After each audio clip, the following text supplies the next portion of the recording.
Maybe part of the reason why it frustrates you so much that people don't do exactly what you expect from them is because you yourself had to constantly contort yourself and make yourself smaller and do what you think that other people expected and wanted from you. Because maybe in childhood you got abused, neglected, or abandoned if you didn't act in accordance to what your parents or caregivers wanted you to do. So you've spent your entire life in this trauma response that's meant to protect you, where you're just constantly scanning your external to see how you should behave and how you should act. So you're pretty much just turning into this professional chameleon for everybody else and this people pleaser, and you don't even really know who you are. So you're looking out at what other people are telling you to do because, again, that's what's kept you alive this entire time. But the problem is when people act outside of what you think that people should be acting like, you might have a really extreme type of reaction because you're like, hey, that's not what we do, because you yourself got abandoned or abused or neglected because you acted in that way. And so there's almost this jealousy as well as this whoa, what's going on here? Because they're acting outside of the program. And so there's this sense that's if I agree with what they're doing and make some type of sense of it, that they're their own person making their own choices,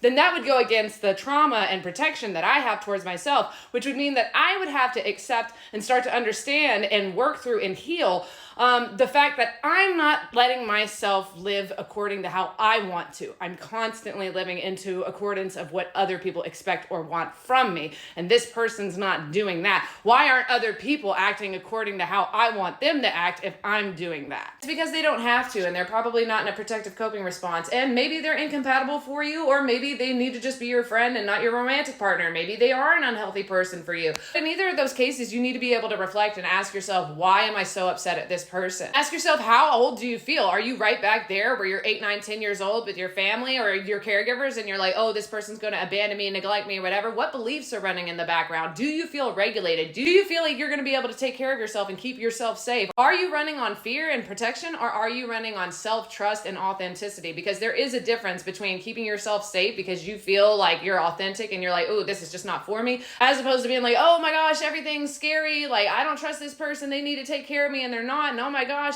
So anyway, I hope that helps at least one person. My name's Sarah and I'm your favorite self-experimenting coach or companion, and I help get people reacquainted with who they most authentically are. You're an amazing person and I hope you have the best day.